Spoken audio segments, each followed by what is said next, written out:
Go in a TV studio in New York. An epic sports battle began. He's a bigger draw than Kobe He's a Bryant. bigger... Yeah. Go to break.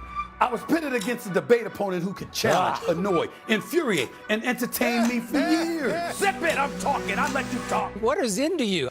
Skip Bayless returns to First Take this Friday, May 8th. I want you to say a little less. He's ready to talk about LeBron and the Lakers, the Knicks against the Sixers, and of course, his Dallas Cowboys. I still got a shot. Your Dallas Cowboys are dead. Your boy Stephen A. and Skip together this Friday on First Take, 10 Eastern on ESPN. Oh, that's going to be must-see TV. Skip is excited. He posted on social media, counting down to 10 a.m. Eastern this Friday on ESPN. I've been saving up 10 years of disagreements with him. I'm going to unleash like never before. I love him like a brother, but brothers argue. I hope he's ready because I sure am. 10 a.m. Eastern, Friday. Stephen A. He's ready for you. I know you're ready for him. He's, Skip, you got to remember, his only vice is Diet Mountain Dew. The man, a workout warrior and the whole bit, But, we could talk about Father Time. It's not that he's gotten older. It's that I've gotten younger. You see what I'm saying? So as a result, he's in a world of trouble. But I know why he's talking smack, because Skip a little nervous. Skip a little nervous. You know what I'm saying? Let me tell you how he's going to assuage those concerns, Courtney. How much you want to make a bet that man gonna roll up in here with his lovely wife Ernestine, because he knows how much I love her. You know what I'm saying? So he gonna roll up in here with support, and she gonna be sitting right over there watching me, because she's loyal. I mean, she is a warrior for that man, and she gonna be there, staring at me and all of that stuff, trying to intimidate me. But he started this. You understand what I'm saying? I'm happy to have him back. I'm looking forward to it. I haven't beaten him down in 10 years. You understand? So I am looking forward to beating him down tomorrow. He tried to text me with some stuff last night. Do you want to talk about it? I said, man, don't talk to me. Talk about whatever you want. I'm going to be ready. Yeah, you understand? save it for the air. You be ready. Yeah. You be ready, Skip. You be ready. I will be ready.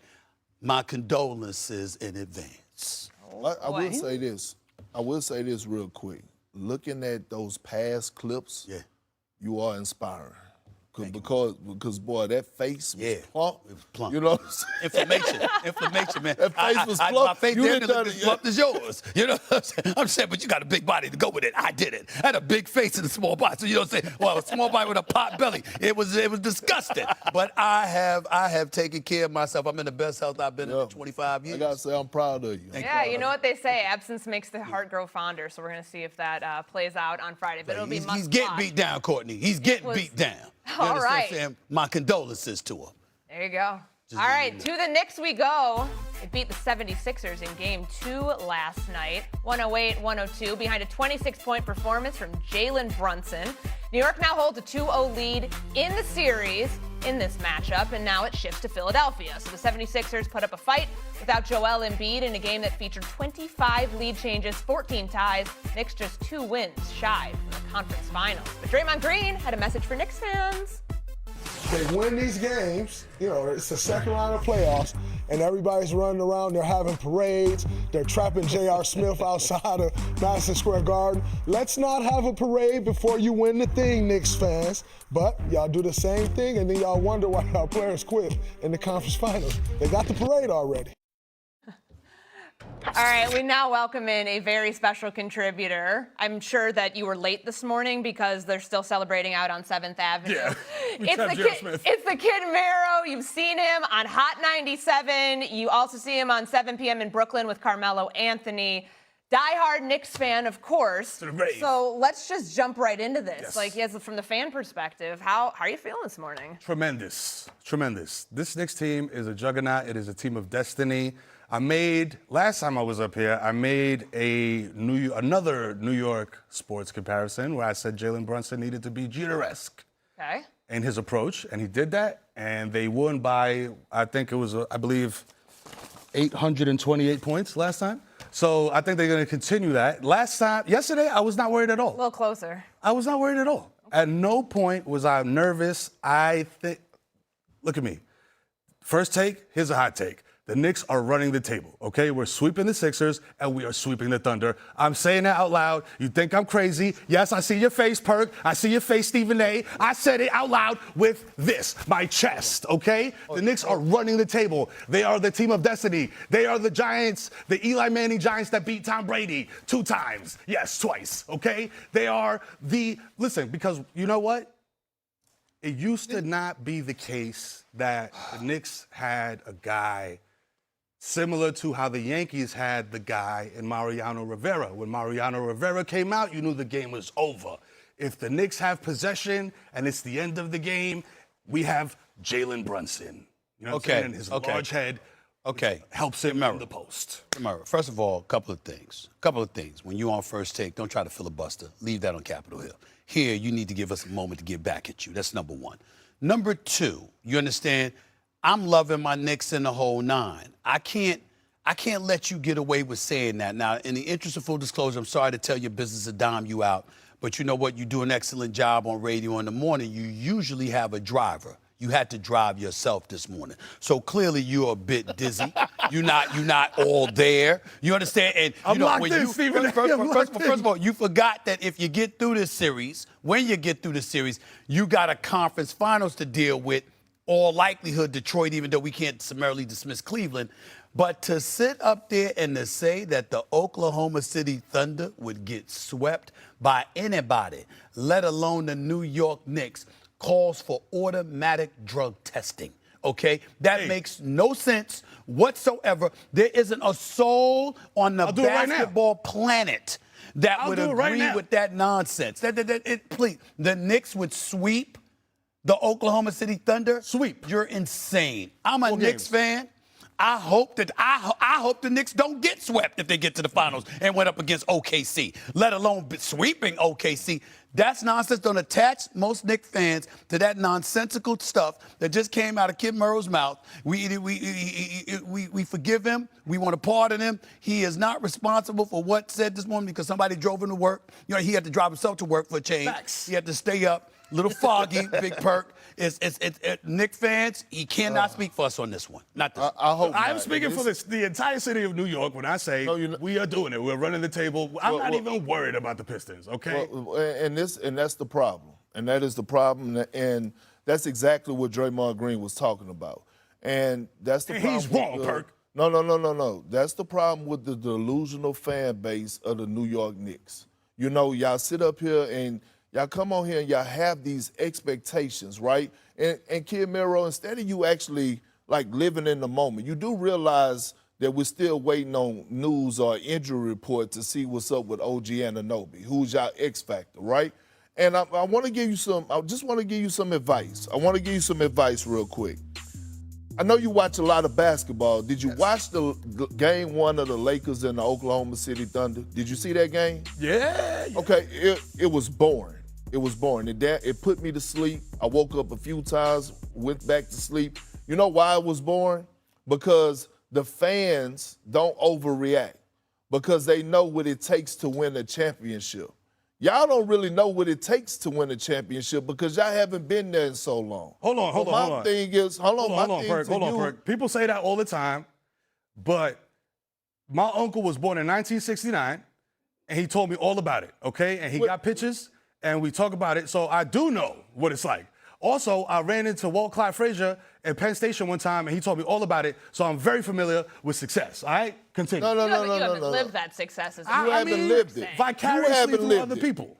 You haven't lived it. And you can't come on here and be irresponsible and just disrespect the rest of the game like that. First of all, y'all got to get past this series, which I believe y'all will. And then y'all got to get past whoever comes out of the from the other round in the Eastern Conference Finals. And let's not sit up here and act like, you know, y'all shouldn't be worried if y'all happen to face the Detroit Pistons, especially if OG Anunoby is not going to be if he's not available 100%. You have to worry about a dude by the name of Cade Cunningham if they get past the Cleveland Cavaliers, because when you talk about a big guard, big forward, point forward, whatever you want to call him, the only person that can really contain him is OG Anunoby. Yeah, so my message to you is sit back, live in the moment. Don't jump the gun, because this is what I've been experiencing with y'all time after time after time ever since Jalen Brunson arrived in New York. The expectations of y'all always fall short. Live in the moment. Just appreciate what's happening. Get through this series.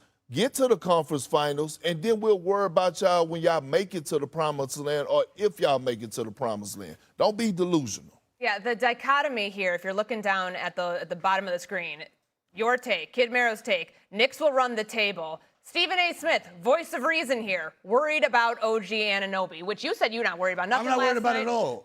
That could potentially be a big injury, which obviously we don't know about the status of it, what exactly it is. We'll wait to find out more on that. But my gosh, the two of you, voice of reason this morning. You're just coming in here wilding. Coming in hot. Real quick, I'm disappointed With facts. in you, though. Seriously, I take my time. Shout out to Big Larry out here in L.A. You know, I take my time, especially when I'm coming on the first take, to make sure that I follow the rules, right? The dress code. I come in and I go get me a tie. You know, I ain't coming in with the chain, so you don't have no complaints about calling me Mr. T. But then you let Kid Mero come on here like that.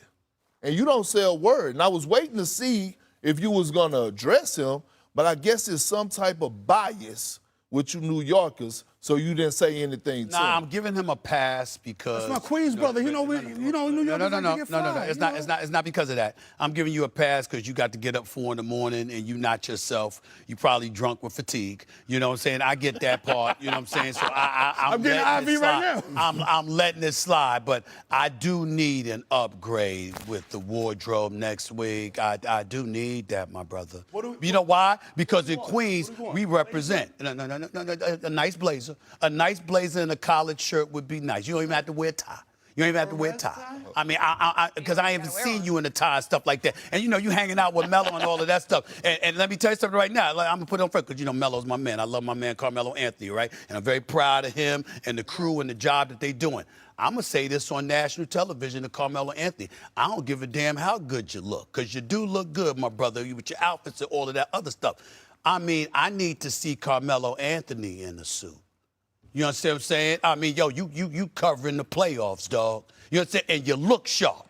You understand what I'm saying? Melo is Melo. Melo's cool as hell. I can't get on Kid Mero and not get on my man Carmelo Anthony, 7 p.m. in Brooklyn. I'm calling him out. That's my dog. I love him. You could, I mean, this is your boy Stephen A. talking to you. You could dress a little bit better. You understand what I'm saying? You ain't at the gym. You understand? You're on national television. I got to get on Melo. He could afford it. We know he could afford it, that brother. You understand what I'm saying? He can afford it. You understand? You're a role model. You good people, great people. Another one of the best people I know. I love him like a brother. You know, Stephen A. talking to you. You could upgrade the wardrobe. Do I need to make suggestions? You guys are gonna go. Do I need to make suggestions? With what you're saying. I'm telling you. Look, Tracy McGrady, Vince Carter. I'm very, very pleased. But Carmelo Anthony and D. Wade, let me not forget D. Wade. D. Wade, my other brother, that brother need to dress better too. Stephen A., I don't know if What's you up can with see the this right suit now. game? This man is What you sweeping doing with the studio. broomstick? He's already got the Knicks into the finals. Knicks are not sweeping, Kid Mero. They're Bypassing not the Eastern sweeping. Conference Finals They're not to get sweeping. Mero, they're not sweeping, bro. They're winning the series, but they're not sweeping. Straight up shenanigans here on first day. We're going to try to level set here and get back into Melo, D. Wade, y'all heard me. Spurs evened up their series against Ant-Man and the Wolves. So as we gear up for Game 3 in Minnesota, which team can't afford to lose? That answer might surprise you.